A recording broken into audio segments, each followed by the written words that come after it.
Assalamualaikum warahmatullahi wabarakatuh. Sebelumnya, perkenalkan, nama Bapak adalah Arifin Holly. Jadi di sini Bapak akan mengajarkan bioteknologi. Sebelum memulai pembelajaran pada hari ini, marilah sejenak kita berdoa. Terlebih dahulu, berdoa dimulai. Selesai. Untuk memulai pembelajaran pada hari ini, marilah sebelumnya kita melafazkan basmalah. Bismillahirrahmanirrahim. Jadi Bapak di sini akan mengajarkan bioteknologi. Di sini ada yang tahu apa itu bioteknologi? Kalau tidak ada, jadi bioteknologi itu adalah ilmu atau teknologi terapan yang menggunakan makhluk hidup sebagai komponen penting dalam melakukan produksi produk atau jasa yang bermanfaat bagi kehidupan manusia. Di mana bioteknologi ini adalah untuk menciptakan sebuah produk dalam kehidupan manusia yang bisa bertahan lama sehingga bisa dimanfaatkan oleh bangsa Indonesia dalam kurun waktu yang lebih lama. Kemudian pada bioteknologi ini terdiri dari beberapa macam. Di antaranya itu adalah bioteknologi konvensional, di mana bioteknologi konvensional itu adalah penerapan bioteknologi yang sudah lama digunakan sejak ilmu pengetahuan belum berkembang pesat. Kemudian bioteknologi konvensional itu terbatas pada peranan organisme melalui fermentasi dalam skala kecil, di mana contohnya itu adalah bahan makanan yang kita konsumsi sehari-hari seperti tempe, tauco, kecap, dan lain sebagainya. Kemudian berikutnya itu adalah bioteknologi modern. Dalam bioteknologi modern itu adalah meliputi sejumlah teknik yang melibatkan manipulasi gen, sel, dan juga jaringan hidup secara sengaja dengan cara yang dapat diprediksi atau dikendalikan. Tujuannya itu untuk mengubah organisme atau menghasilkan jaringan yang modern. Dari contoh bioteknologi modern ini itu seperti halnya bayi tabung, di mana bayi pada umumnya itu dihasilkan dari sel sperma yang dibuahi oleh sel telur, di mana pada bioteknologi modern ini diciptakannya sebuah cara di mana sel sperma dan sel telur tersebut diambil dan ditempatkan di suatu wadah yang kemudian dikembangkan sehingga menghasilkan zigot yang kemudian lama kelamaan dia akan menghasilkan namanya janin yang kemudian berkembang menjadi bayi. Kemudian contoh berikutnya itu adalah tanaman tahan hama, di mana pada umumnya tanaman yang dapat tumbuh itu tidak tahan oleh hama. Dan kemudian pada bioteknologi ini dikembangkan cara untuk menjadikan tanaman tersebut tahan terhadap hama, di mana ditambahkannya zat-zat tertentu untuk memproduksi ketahanan pada tumbuhan tersebut. Kemudian dari bioteknologi ini pasti ada manfaat yang diperoleh bagi kehidupan manusia. Di antaranya itu adalah menghasilkan obat-obatan yang lebih efektif dan murah. Salah satunya itu adalah pembuatan hormon insulin dari isolasi gen bakteri E. coli, di mana bakteri E. coli tersebut itu apabila masuk ke dalam tubuh dia akan menyebabkan si penderita itu diare. Di mana dalam perkembangan bioteknologi itu diciptakan suatu obat-obatan untuk mengobati hal tersebut. Dan juga masih banyak yang lainnya. Kemudian manfaat berikutnya itu adalah menghasilkan antibiotik untuk membunuh penyakit yang berbahaya, di mana apabila di dunia ini tidak terdapat antibiotik, maka sebagian populasi di dunia ini pasti akan mengalami kepunahan. Walaupun sebenarnya di dalam tubuh kita itu tersebut sudah terdapat antibiotik, tapi apabila kita hanya mengandalkan tubuh kita yang menghasilkan antibiotik tersebut, maka sebenarnya itu tidak akan berfungsi dengan baik. Makanya kita harus menggunakan vaksin-vaksin yang bisa membantu produksi imunitas tubuh kita. Seperti halnya virus corona yang terjadi pada saat ini, itu sebelumnya tubuh kita belum ada antibiotik untuk membunuhnya. Tetapi pada ilmuwan yang ada di Cina sana itu sedang mengembangkan vaksin-vaksin yang bisa menambah antibodi kita untuk menghambat penyebaran dari virus corona tersebut. Nah, kemudian yang berikutnya itu adalah mengurangi pencemaran lingkungan berupa bakteri yang dapat membantu daur ulang.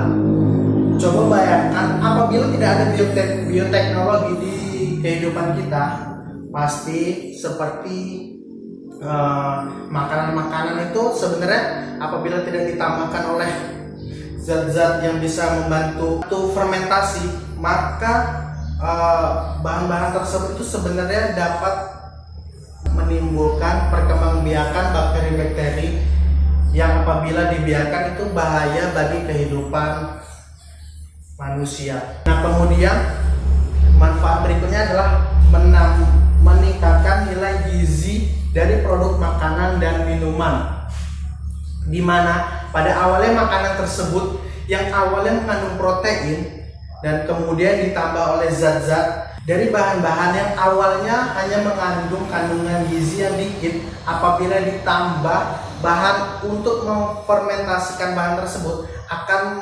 menciptakan sebuah zat-zat yang baru. Seperti halnya pada tempe. Tempe pada awalnya itu adalah sebuah kacang kedelai yang mengandung protein dan kemudian difermentasi, dan kacang kedelai tersebut mengandung lemak dan juga protein-protein yang berguna bagi tubuh kita. Kemudian manfaat berikutnya adalah menciptakan sumber makanan yang baru. Misalkan air kelapa yang biasa kita konsumsi di kehidupan sehari-hari itu biasanya diminum. Kemudian pada bioteknologi itu bisa dijadikan makanan. Seperti halnya air kelapa tersebut dijadikan nata de coco, yang kemudian itu dari minuman bisa diubah menjadi sebuah makanan. Kemudian manfaat berikutnya itu adalah biayanya sangat murah. Kenapa? Karena biaya produksi untuk menghasilkan produk bioteknologi tersebut itu adalah menggunakan bahan-bahan yang mudah atau bahan-bahan yang biasanya kita gunakan di kehidupan sehari-hari. Misalkan saja asinan, itu kan menggunakan garam dan juga menggunakan cuka sebagai proses fermentasinya. Itu adalah salah satu barang yang mudah didapat dari barang pokok yang mudah didapat, yang biasanya digunakan pada kehidupan sehari-hari.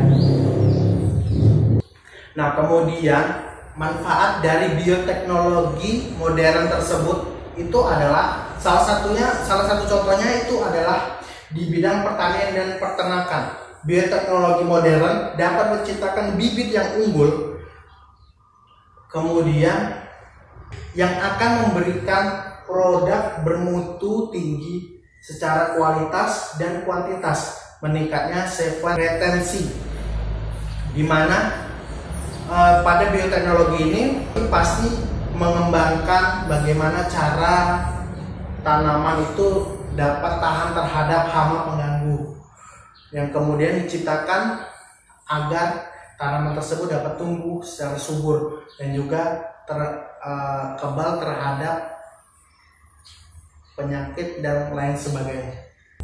Nah, kemudian di bidang kesehatan itu dikembangkannya obat atau diciptakannya sebuah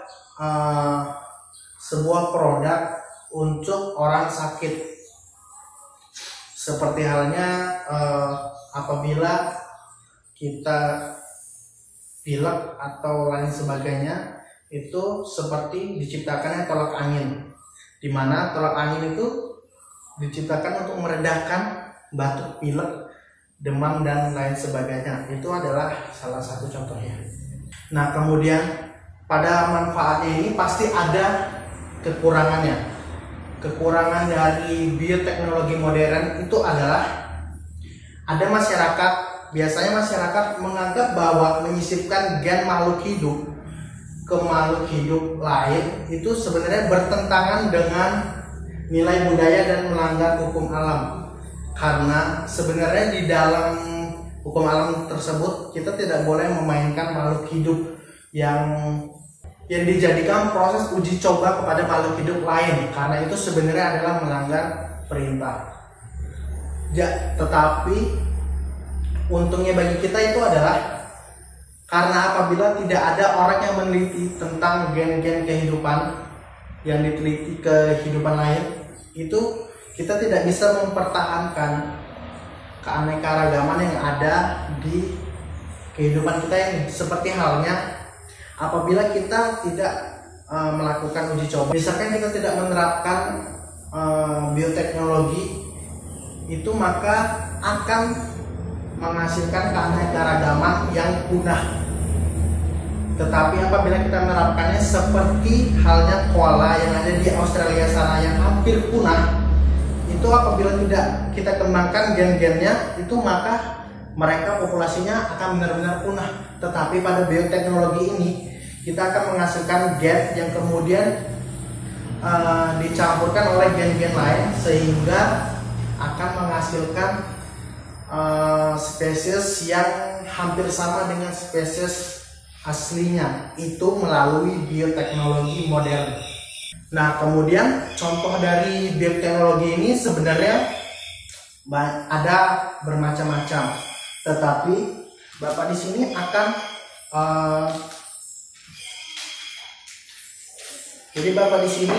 akan memperlihatkan produk bioteknologi yang ada di kehidupan kita, seperti halnya tempe, di mana tempe ini pada awalnya dia itu adalah kacang kedelai yang dimana kandungannya itu protein dan lemak.